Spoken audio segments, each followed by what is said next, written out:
Yeah, man. Hold on for a minute. Let's get right for a minute, man. Checking my Facebook Purchase page your tracks today. and my Instagram page and my Snapchat page. We'll get it back. See you flossing on Instagram, stay posted on Facebook. It's the I See What You're Doing podcast. I'm Mr. I See What You're Doing, and as always, I see what you're doing. Yo, what up, man? You already know what it is. It's Mr. I See What You're Doing, and as always, I see what you're doing. I missed you last week. Not by choice, but I definitely had to miss you last week. All I can say is that if you love your family members, man, make sure that you let them know every day. If you got something going on in a dispute in your family, man, between anyone, try to make that thing right, man, because time is short and we might think that we got tomorrow, but tomorrow's not promised. You feel me?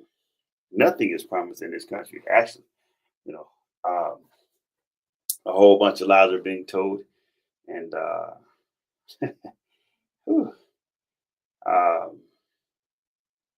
we continue to get the short end of the stick. You feel me?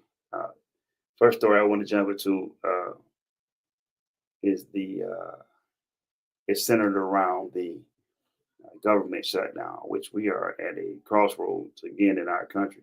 And in the middle of that crossroads lies the fate of our country as far as whether our country will be able to be funded to run. Big deal with that is mostly on the government level because most local governments and state governments are still running when there is considered to be a shutdown. From what I've seen,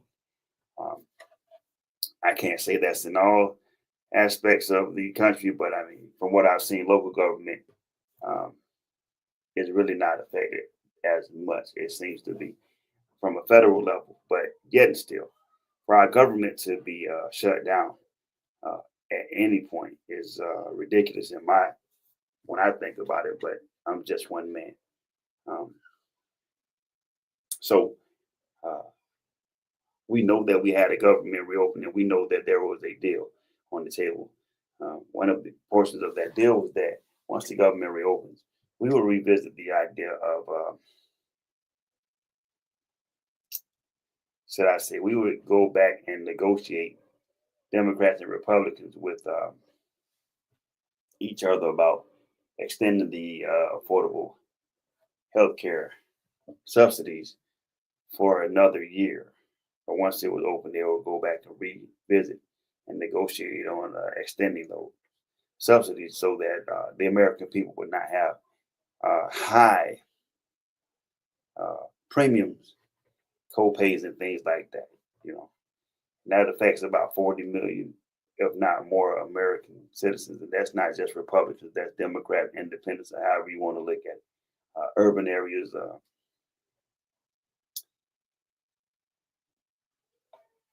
nursing homes, well-off people with their families in nursing homes, all of those things fall into play when you consider that.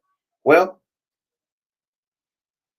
the deal was presented by the Republicans, and the Democrats agreed to it. At least 8 of them agreed to it, and just like playing spades, for those who know how to play spades, the Republican side has reneged on that and decided to present their own package. You know what I'm saying? I have not yet had a chance to get deep into it, but I know it is centered around making healthcare about as expensive as it was before President Obama introduced the Affordable Health Care Act. So here lies a chance for you to get on the phone and speak with your representatives about being bent over the table and fucked around again. You did. For those who are employed, I'm sure that your jobs are giving you health care benefits. So that may not be something that you would need to address right offhand. But eventually, you're probably going to have to address that as well. So get ahead of that. I mean, I could see it coming, but I mean, shit, and I think I said that before that. Um, here is the here is a problem that's going to hinder us as a country, because now anything that gets voted on, anything that gets agreed upon by the government now is going to lead right back to the government shutdown again. And I've said before numerous times, don't panic and don't get upset about it, because it's not Democrats against Republicans, it's rich against poor, it's well off against not so well off. And until you realize that, then we think that our government has some kind of great desire to see people succeed in life. The time where you would think that this was the land of opportunity uh, is fading. And if you haven't made an opportunity out of yourself now, or you haven't made an opportunity for yourself now, the window is closing. I know you hear President Trump on television saying that the economy is great and food prices are down and gas prices are down. And I mean, use your eyes and be for real with yourself. Where have you been where you've seen anything change in our economy over since Trump became president?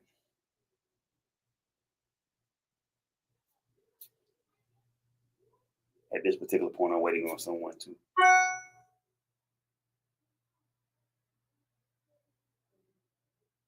Yeah. So now the answer for that, because it's not true. You know, we talk about fake news and Trump talk about fake news. And here's the president. Here's the president that we have who is spewing fake news and propagandas all over the country.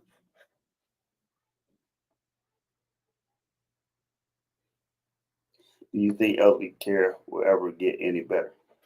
Um, it can. Will it get better? Not with the government, with the people that we have in government right now. I mean, you got to consider that the people that we have in government right now are they have millions of dollars in the bank. They get government kickbacks. These are the decision makers of the world.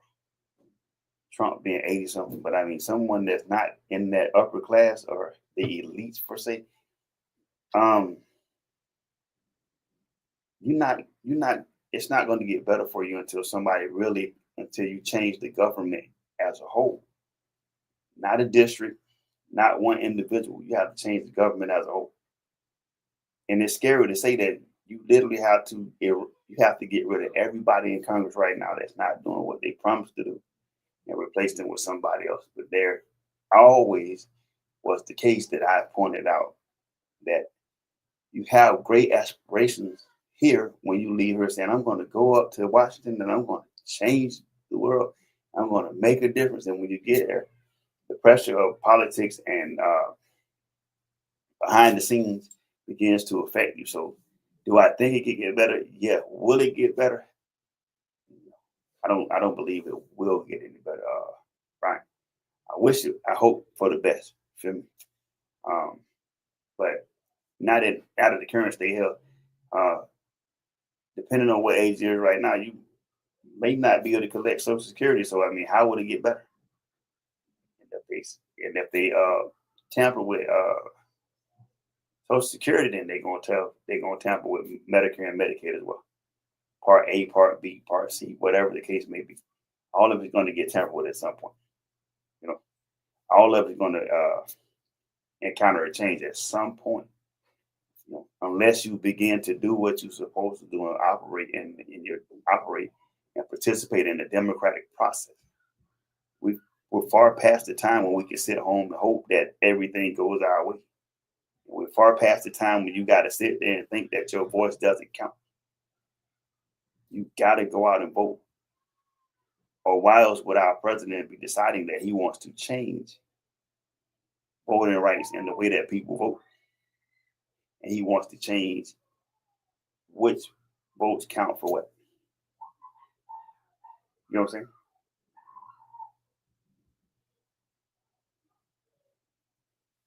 So yeah, I mean, that's where we are right now.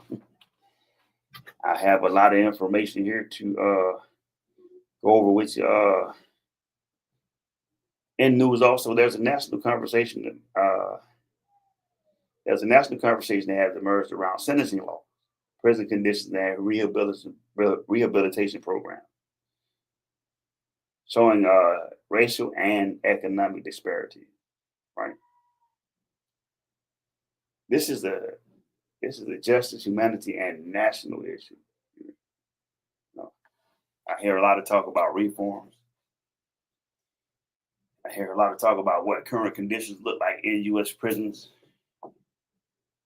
and I hear about the economic impact of incarceration on prisons and the impact of people being incarcerated. Let's go over some of the things that happen with prison. Whether you believe that your family members are in prison and the government is just taking care of it, there's someone that's paying $100, $200, $300, whatever the case may be. Somebody's paying for those people to be there. What I mean by that, I mean that the United States prison system, county, state, and federal gets a certain amount of money per prisoner they have in prison, per the incarceration rate being so high. You know, there may be a disparity in the race of people that are in prison and the reason why they're in prison, but I mean they get paid so much it's a big money game. It's a big money game. I mean, yeah, you take it, you go, okay, we gonna make the conditions hard so that a person would not want to come back. And that would make sense, but I mean, to some people, I don't have to do anything. I can lay down, get up. Some people have to be there. Some people choose to go. But I mean, prison reform. I mean, all of the programs that they had in prison um, to help someone transition from prison to normality and society when they get out of prison. Those programs are being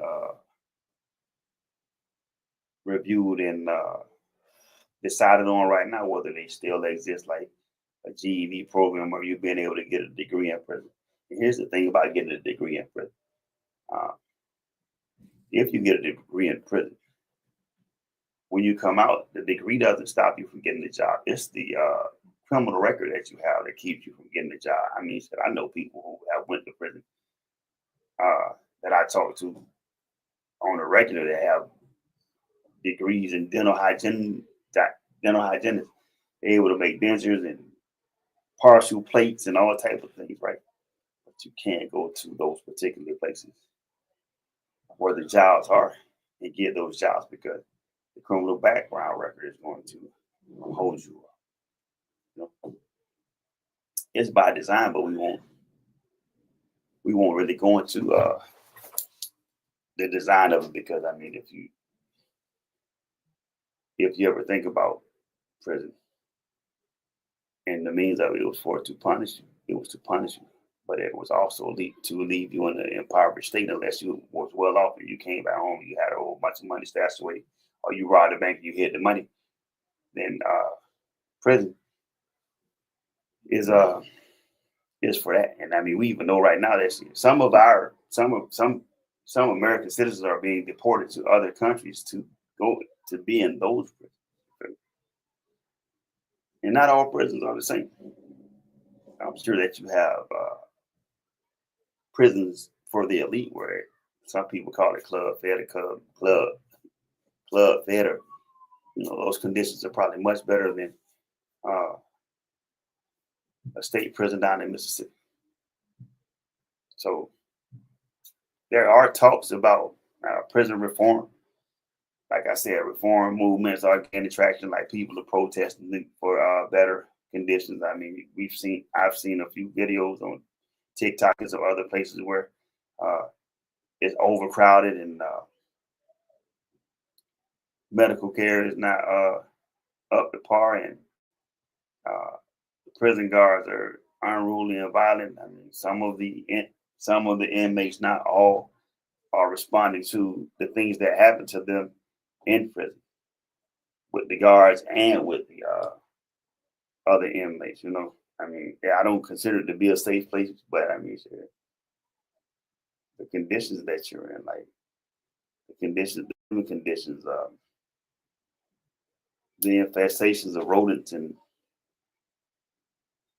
the sanitary state of a prison is not up to par. And I know somebody's going to be on here and they're going to go, "Oh, but that's what prison's for."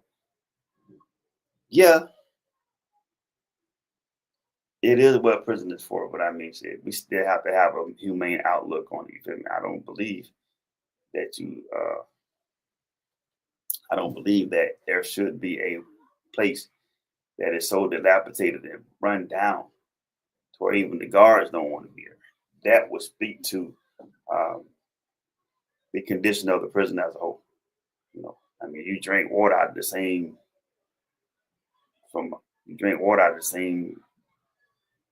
place you sit to defecate and piss. So I mean, I'm kind of glad that they are going into. I'm kind of glad that they're going into conversations about the state of prisons and the conditions of prisons. You've had a few people die in prison behind the conditions in prison. The food is not all the best either. You get it, so yeah.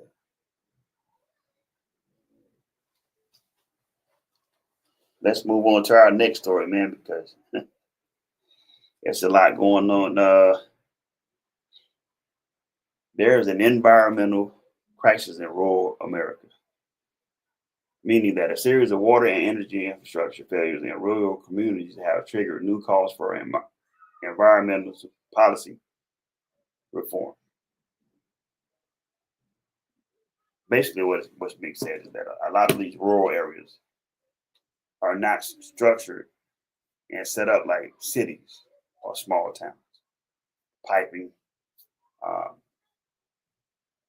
the ability to get water, wells and all that thing. Like people have well water that they have. You feel me? In that particular situation, it affects everyone because those rural areas, if you ever think about it, like farms where they raise cattle or livestock, or they grow produce and things like that. And if you don't have clean water, then it begins to contaminate the food. You don't have clean water to give the animals, which translated to the animals' bodies. And then when you get the meat, that's why you end up with E. coli or these foodborne diseases and illnesses, because the water's not clean. We're not giving you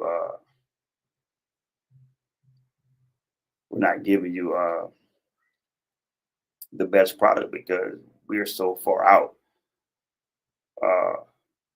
from into the middle of nowhere to where we don't have a water plants to sanctify, purify our water. We don't have that.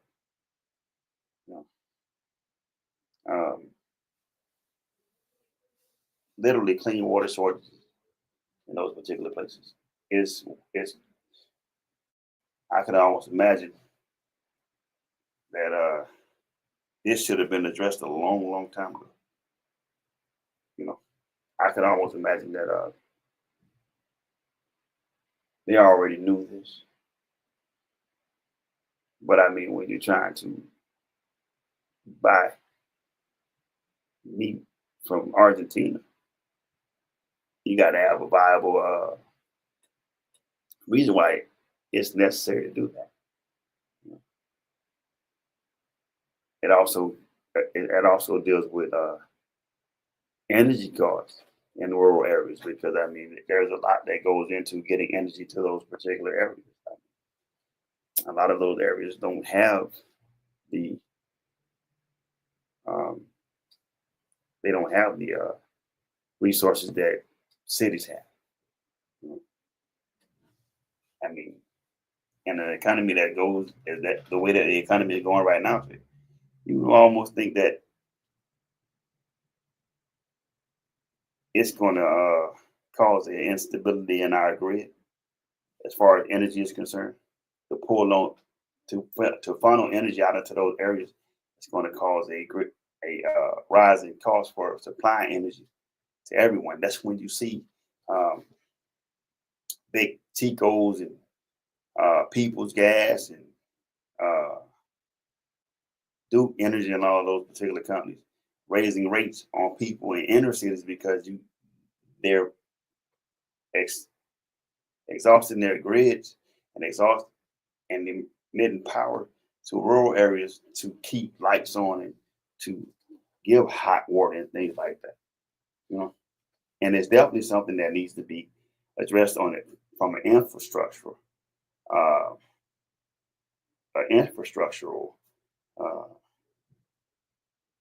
viewpoint. Deep inside the government, someone who should actually be addressing this, so that you can get affordable energy. I mean, there's a lot of resources that could be directed and funneled into rural areas. I mean, you don't want to have to deal with coal burning plants in the cities because of what it shows, but maybe the coal industry maneuvers and redirects their energy and their resources towards rural areas. I mean, it's definitely something to look into. And as I stated before, it triggered rural areas to call for environmental policy reforms, meaning that you would have to consider allowing some of the laws that pertain to inner cities to not apply to rural areas, because if you stick one-sided to how energy is produced, then you're handicapping the ability for America to run seamlessly. Because if you're as I stated before, if you're affecting those rural areas that are responsible for corn and wheat and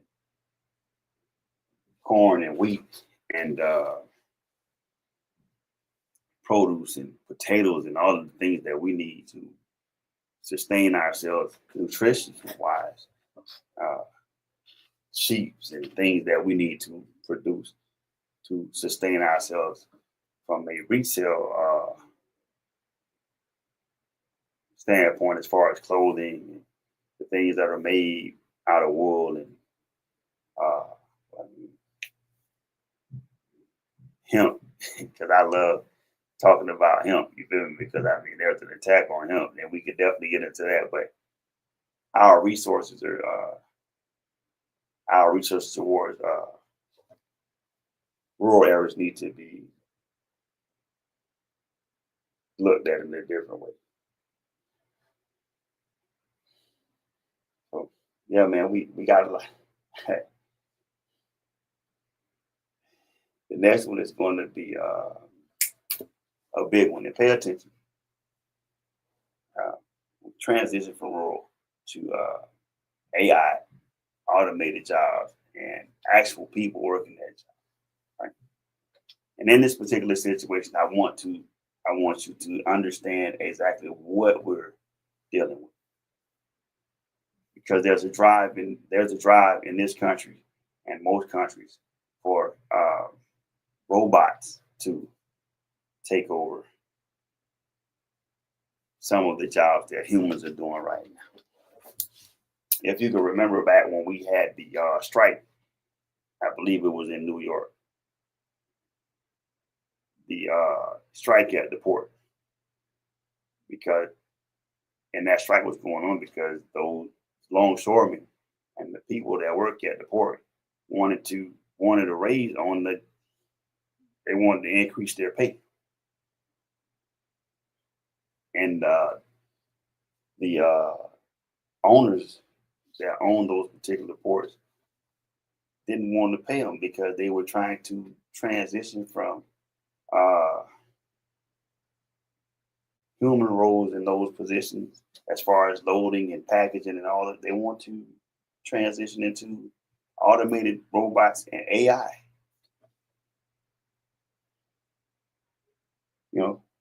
and they still want to do that. It's just a whole lot. And if you allow for your government and these people to win at what they're trying to do, there's going to be a lot more people unemployed. There's going to be a lot more people losing houses. Millions of people are affected by this every day, and they face uncertainty, especially in manufacturing, customer service, because you get the automated robot calls now. You can just call. I called Amazon the other day to track a package, and I had to wait 10 minutes and press almost 10,000 buttons to get a live person on the phone. You have cars that can be driven without a person in them. God knows Tesla has shown us that. And HR, if eventually administrative positions will be ran by AI and automation. So can you see the places that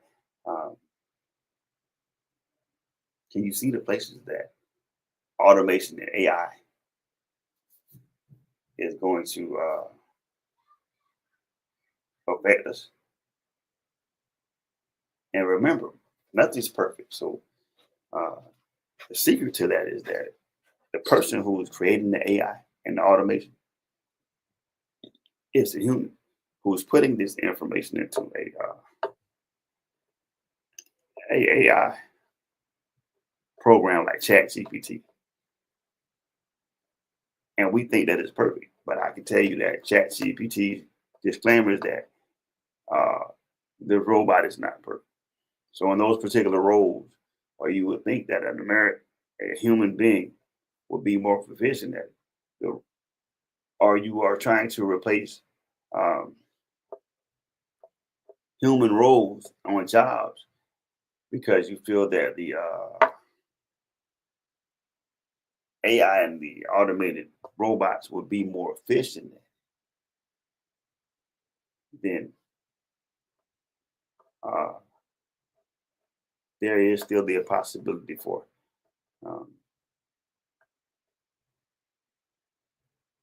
mistakes to be made. And I mean, I think we had a video one time on BFAM News that showed where the nurses in the hospital were actually robots that were coming up and getting your vitals and things like that. And then we have our president that came out behind that and said that nurses are not considered to be a profession anymore. Professional program. It's not considered to be a professional degree.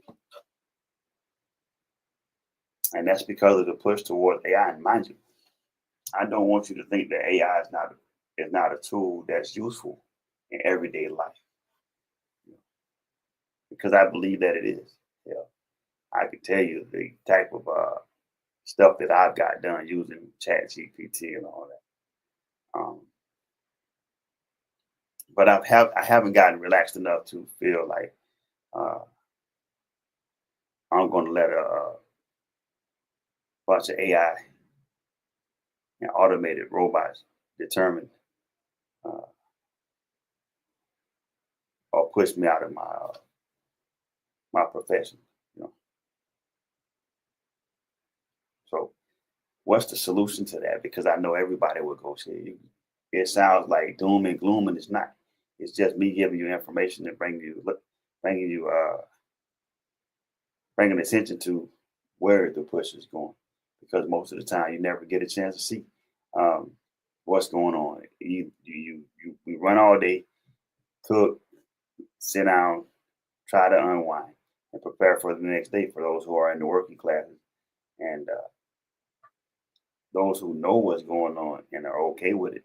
Why would they take it? The solution to that is this right here. There's always going to have to be someone who is able to go in and turn the thing, adjust, and fix the robot. So even when there's a scare, um, even when there's a scare about robots pushing you out of a job, the thing is not to panic about whether you're going to lose your job. This is an opportunity for you to know what's happening, know what's coming, and position yourself to be able to walk into another industry or another profession behind the scenes, so that you'll be so that it's seamless. I mean, it's going to happen. I'm not telling you that to go out and fight against it. It's going to happen. Hell, they got automated drive-throughs now at restaurants, so it's going to happen. It's definitely going to happen. But it's just like a car. All of those things break down. All of them break down. And somebody has to be able to fix it or repair it. That's where the transition comes in. I just want to give you the idea and the heads up on where you're at, so that you don't get left out in the cold and get caught off guard when you know that it's coming. And there's not going to be enough people at this particular point to do the jobs necessary to be able to upkeep those that AI and that automation. So there's the plus in the thing. You have an opportunity now to begin to look at that. It's going to go to AI. I'm in classes right now, learning the techniques behind AI, because AI generates so much information and moves so much stuff forward into the future. It's pushing everything towards our robots. They even got robots now that you can buy that fold your clothes and wash your clothes and all that. So it's going to happen. The difference in that is this: will you be prepared to step into the skills that's going to be needed to keep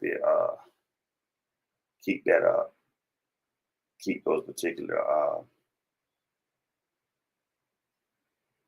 pieces of equipment, is what I'll say, but those particular programs up and running. If you ever watched the Jetsons, and I don't know how old you are, but if you ever watched the Jetsons, you know that Rosie had to have somebody come and do maintenance on her. So yeah, that should tell you somebody's going to have to come fix the robot. So, I mean, it's definitely going to happen. But I mean, you just have to be prepared for it. But it's definitely coming. That is on the way. So stay prepared, people. You know.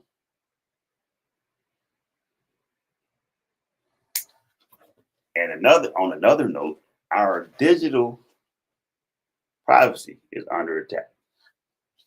A surge in corporate and government data tracking has raised concerns about the future of digital rights. Privacy isn't an option, or is it optional? It's free. What I'm saying is, our government is using the tools that we get on every day. And I'm sure a lot of people know it, so we don't have to go into all of that. But a lot of our things are being tracked. Phones, your Facebook, Instagram, YouTube, dating sites, everything. They're collecting data on you. We know that they're collecting data on you. And if you ever think about it, you know that they're listening to you as well. Because if you're on Facebook and you mention something, I might want to go get me a pair of Jordans tomorrow.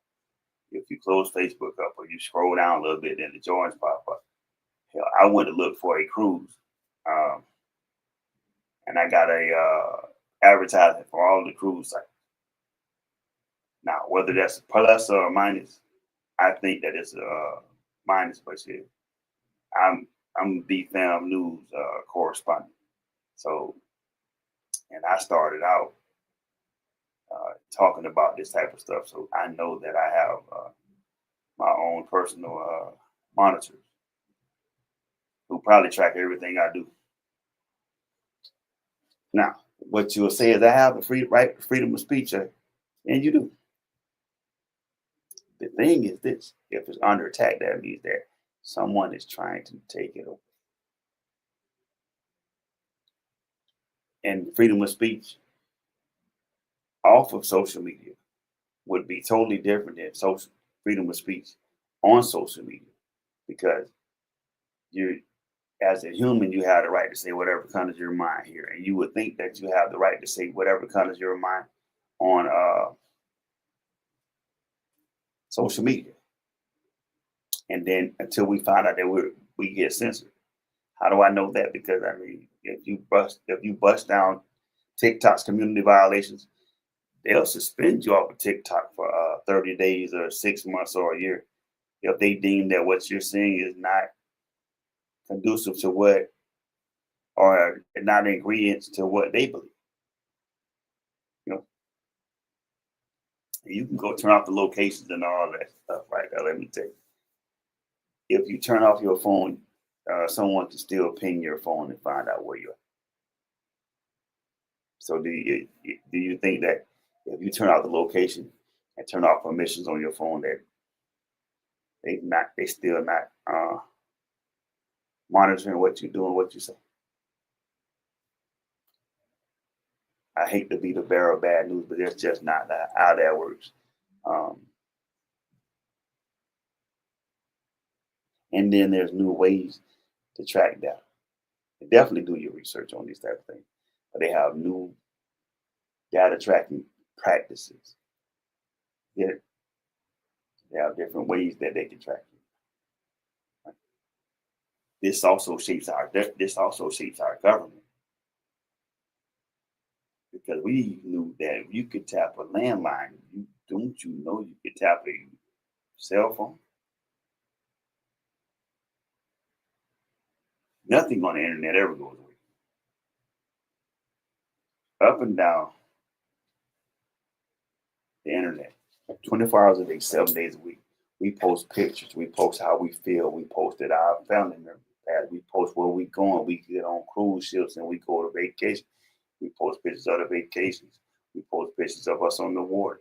And we literally help with the tracking.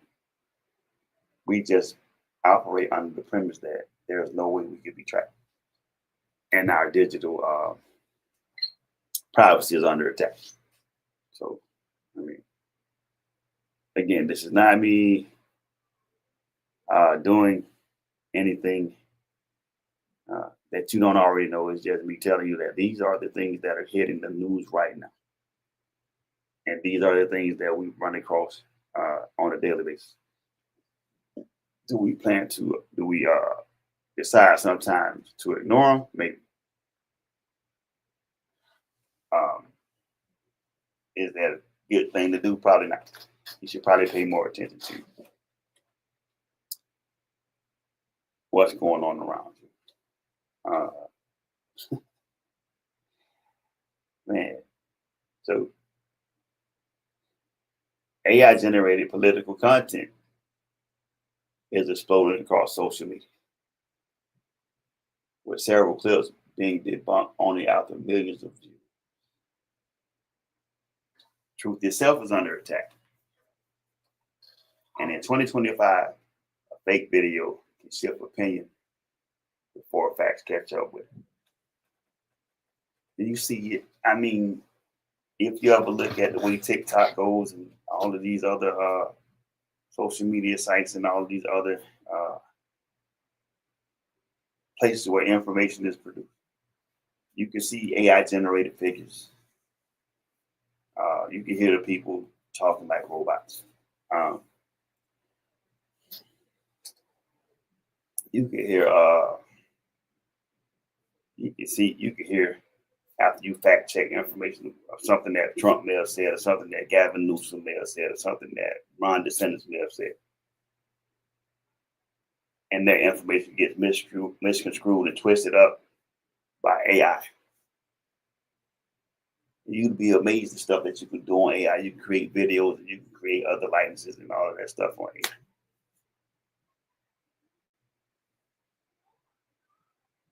The truth is being attacked because once the truth gets out, people listen, and people listen, and then they go and research. And I always tell you to go research it for yourself. Go fact check what I'm saying. I could very well be AI. I could very well be a computer generated individual. I'm not. Shit, but I'm saying, you have to do the research for yourself. I mean, as listeners, you got to protect yourself, right? The way that you protect yourself is to make sure that you look into these particular things and make sure that the information is true.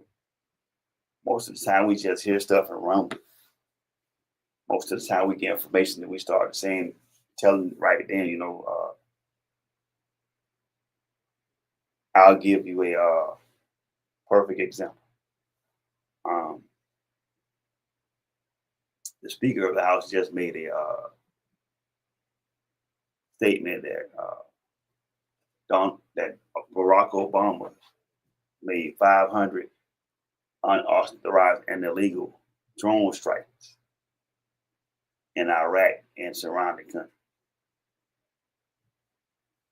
And when you go to do the research on it, you find out that those particular drone strikes were in the best interest of the military and the service members, men and women that were in Iraq at those particular times. Remember, we were searching for Saddam Hussein and Osama bin Laden at the time. And sometimes you have to use the resources that you have. This is way different than you blowing up drug dealers out in the Gulf of America or Gulf of Mexico, whatever the case may be. This is different than that. This is really us being at war. And our president at the time trying to save our military men and service members' lives, utilizing the other things that we have. I mean, you can shoot a drone out of the sky, but a drone can also counterattack, and nobody's life is lost. But if you send a whole bunch of military men and women into a dangerous situation, then you lose lives, valuable lives, people that are never going to make it home to their loved ones or their families because we're doing it that way. So, I don't believe that those particular drone strikes were illegal.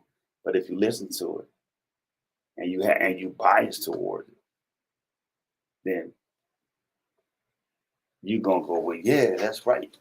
They were illegal. Who really looks into politics behind like that? Who really goes and researches that? All we've ever done in this country as a people, we've listened to the person that we deem to be more educated, to have more information than we have. We never go do the research on it. So those type of things is what I'm saying. As you look into the crystal ball, and as you look at what's really going on around you, before you just make a rush judgment about what's happening,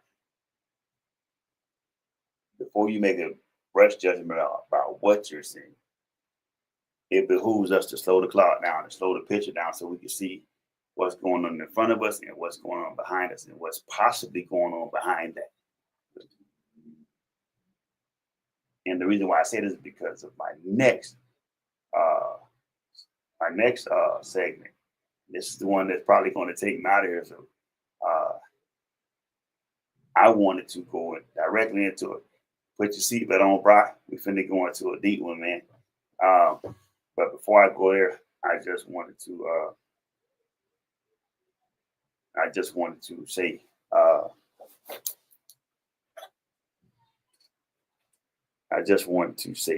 midterms are coming up. And this is why this is important, because I'm saying with something. And like I said, the next one I'm going to go out of here. This show is going to end on the next segment, I promise you. Midterms are coming up. Here's another opportunity as American people to make your voice be heard. How do you do that? You contact your representatives, state representatives, local representatives, Congress, Senate, all that. However you got to do it, emailing or whatever. You make them aware to the fact that midterms are coming up, and I'm sure they already know. And this is the message that you have to give to them. During those midterms, the potential for you to not be a senator or a congressman going forward is a serious thought that should be in the front of your mind. Because as long as up until this particular point, we fought with the notion and the idea that our senators, Senate, congressmen, and everything were doing the right thing for us as American people. And I said this before. You are going to have to make a decision that looks something like this here. If the person in office is not fighting for the benefit of the people they are representing, you're going to have to make the decision to say, I'm going to vote for the other guy. So if there's a Republican and you're not satisfied with the outcome of what your senator or your congressman said, that they were going to go up to the United States Congress and Senate and do on your behalf, you don't feel like that was done, I can surely tell you. And it's not a Democrat or a Republican thing. It's a right or wrong thing. If they have not done or given you proof of what, or given you substantial evidence that they've done anything on your behalf to make your life better or advance your life in a positive manner, then vote for the other person. If you Democrats say, let's cross the line, because everybody crossing them, cross the line. Vote for the Republican. We don't have to vote for a Democrat or a Republican. We voting for the person who's going to do the right thing. That's what we vote for. We don't vote for because I'm a Democrat. I'm going to vote for a Democrat because that's all Democrats ain't good. All Republicans ain't bad. You see how I did that? Somebody probably sitting somewhere going, that's crazy. But I beg to differ with you because I know it's true. The person that you want to be the president, or the person that you have as the president right now, is a Republican. Would you not believe that Republicans are highly pissed off right now with the president that represents their party? Because it's a shit show right now. How do I know it's a shit show? I'm going to tell you, but just stick along with it. Go out on midterm and make your vote count. Not one American, not two, but each and every American that has the right to vote will sit here and say that you disrespect your ancestors and you disrespect your people because they went out and marched and fought for you to be able to have the right to vote. If you don't use your vote, that's a big disservice. And whether you feel like your vote is going to be wasted or not, damn, go out and vote, man, and make your voice heard so that it counts for something, right? Because if you don't do that, then you get out of it what you put in it. Nothing. And with that being said, we transition into go out and vote. Big thing, why should we go out and vote? Because Donald Trump made his birthday a free holiday at national parks and removed Juneteenth and MLK Day. Be easy because I'm not going to do the thing that you guys think I'm going to do. I'm going to speak on it from a different standpoint. Normally I go into race and all of that. Let's talk about it from a logical standpoint, because that is the way that we should talk about it. It does matter. And why does it matter? Because these are tied directly to Black history and civil rights. And removing them raises questions about access, symbolism, and priorities. But we already know what our president's priorities are. We already know that. If you have not ever gotten to know Donald Trump, man, then you've been in the hole somewhere. He is exactly what he said he was going to do. We just offended that he said it, and we thought he was bullshit, and he actually went and did, right? Does it have an impact on minority communities that rely on those days for cultural engagement?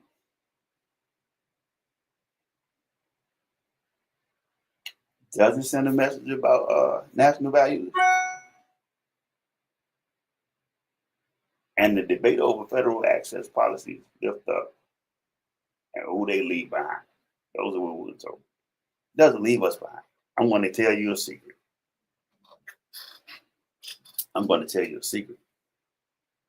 And listen, I hope that I don't get hung to the cross, but I want to tell you something. First of all, I'm not celebrating Donald Trump's birthday. Nor have I celebrated George Washington's birthday, Abraham Lincoln's birthday, or whichever one of those fall on the calendar. Whether they're national holiday or not, I've never celebrated those particular people's birthdays. Not because I don't necessarily want to or not.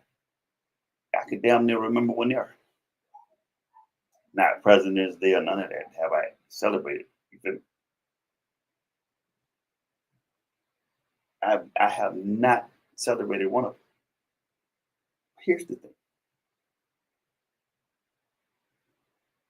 Does it send a message about national values? The national values in this country have always been the same for some people. It's like waiting for a leopard to change his spots. If you don't do something about it, you continue to get the result that you're getting because you have not stood up yet and done anything about the things that you dislike. You only voice your opinion and you're waiting on somebody else to get involved and make a change for you. So you just want to benefit from the change. You don't want to put in the hard work. You don't want to put the blood, sweat, and tears into making the thing manifest and come to life that you want to see. Whether you want to see a utopic America or whatever. Whether you want to see racism disappear or whatever. Whether you want to see racism come back. And shit, I must say, people that want to see racism come back are very active about trying to implement that shit again. It's the people who want to point out the wrongdoings and the wrong effect, the adverse effects of racism. They have not yet stood up at a consistent level and said anything about what they see. We only talk a good game. You get it? Now watch what I say next. The impact on minority communities that rely on those days for cultural engagement. Secret. And the message. And I'm going to make this shit absolutely clear before I leave you and listen. You motherfuckers listen up close. This should not be a hot button for African American people. This should not be a hot button for us. Because we don't even go to motherfucking national park. The majority of us don't go to national parks on MLK Day or Juneteenth. We have barbecues and we go to motherfucking parades. We ain't never saw the Yellowstone in droves to get in and see a national park. So taking that field away one shit for us. You know what the problem was? We didn't do it. So it bothered us that shit was being taken away from us. Because of their Black holidays. We don't even show up to those fucking parks. you've never asked people in minority communities, where you going to go for Juneteenth? Where you going to go on MLK, Martin Luther King's Day? And nobody, and somebody said to a motherfucking national park. We've never done that shit. We going to the store, getting them ribs, chicken, motherfucking check sodas, and I don't give a damn about whether you guys get offended about whether this shit look like a stereotype or not. We not doing that shit. We going downtown Atlanta, downtown Tampa, downtown Detroit, downtown wherever the fuck they have the MLK parade at. Entertainment, that's where we shall be. Not at no national park trying to see lions and tigers and bears. Grow the fuck up, people. It's bigger fish to fry than that. Not because of a feed that was taken away. It's like putting a toy down and getting mad because somebody else picked the toy up and played it. Around the corner from this shit right here is an economy that's in shambles, a government that's in disarray, president who has no idea what the hell he's doing right now. That's the shit that we're looking at right now. Who give a fuck about that? Well, don't even go to those national parks on the 4th of July. They go in their backyard or to their best friend house or their family members get together. They have a barbecue, drinking a few beers, shit like that. You didn't go. We're not going on Thanksgiving. Nobody going to a national park on Christmas, St. Patrick's Day, Valentine's Day, or none of that shit. You feel me? Hell, I didn't even know that it was free to go into them on those holidays. It brought some shit to my attention. So here's the motherfucking here's the closing comment towards no fee on those particular days.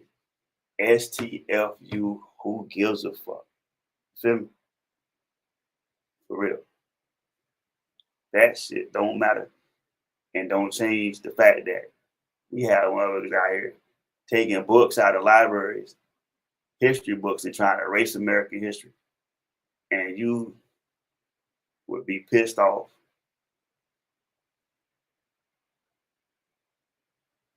about you being charged of going to a national park that you probably never gonna go to on those particular days. Bravo. You know what I'm saying? Do your thing, man. Keep arguing about that. And I'll be right here every morning Thursday at 5 o'clock. Telling you that purpose is power. And the knowledge of such elevates you to another level. This is BFAM 109.6. My name is Mr. I See What You're Doing. And the next time we meet each other and see each other, don't let minor, fictitious, or irrelevant bullshit overshadow the fact that we got work to do. And we behind the clock because we've been taking a lot of fucking breaks. I'm out, man, and I love y'all. Keep on doing what you're doing, man. And until next time I see you, I see you. www.enter-effect.com for more info, beats, and designs. Beats available for $30 and exclusive starting at $150. Make your next move. Shine along with your girls, I do my do. Yeah. And we can all go. Hey man, I'm going in there with this real man. CBR the team.